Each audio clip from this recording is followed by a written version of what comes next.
Today we're going to do some more cinematic lighting. Keep watching to find out how I go from this to this. So the other day I was on ShotDuck just scrolling around when I came across this shot. It's a shot from Skyfall, filmed by Roger Deakins. Man, I love it. I love the way the shadows, the highlights, the contrast. It really sets a mood and tone that I love. So I decided to use that as inspiration for my shot today. The first thing that I want to do is I want to find our framing.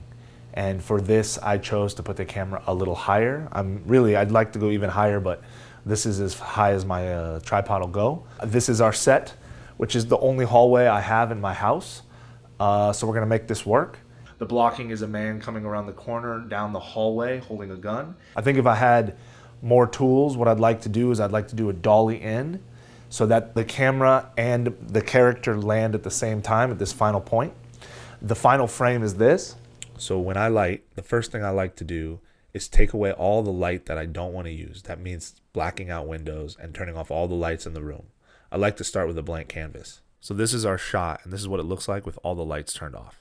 I had a thought to put a low wattage bulb in this little light dome here, but when I open it up, I find that it's just an LED panel and not something that I can screw my own bulb into, unfortunately. So when lighting a scene, the first thing I like to do is start lighting the background. I find that it's a great place to start that helps motivate the rest of the lighting coming in for the scene and set the mood and tone. So here we have the Nanlite Forza 60C. It is set up with the Fresnel lens and barn doors, and I'm shooting red light into the wall. All I did is I took the Aperture MC light and I pointed it into the dome. This is what it looks like with only the background lit. So now I decided I really want to see the character come through a doorway.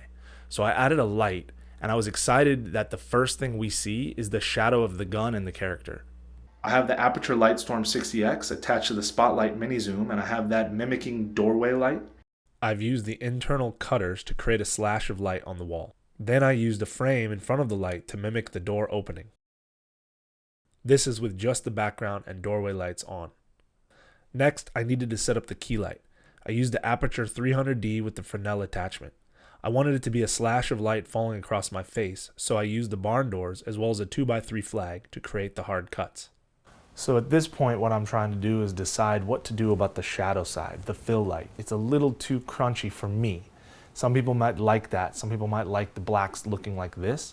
But for me, I want to bring that up just a little bit. The question is, how do we do it? First, I tried to hang some sheer curtains and have moonlight coming through. I really liked what the light was doing, but the curtains felt wrong hanging there. It felt very fake, so I decided not to use them.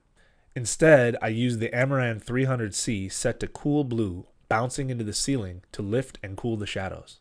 No fill light, with fill light.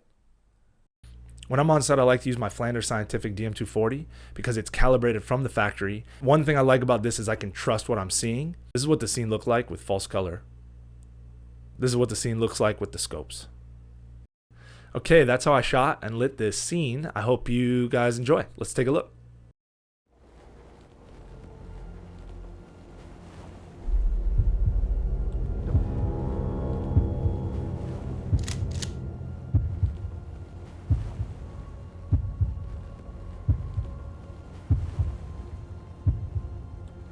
Don't move. So there it is. Thanks for watching. I hope you guys enjoyed this little lighting tutorial and got to see a little behind the scenes process of how I light and set everything up. If you did enjoy, please feel free to leave a comment or hit the subscribe button and the like button. And also I've left links to all the gear I use down below. They are Amazon affiliate links, but take a look, see what I use. And if you want to come back for more content, I'll see you next time.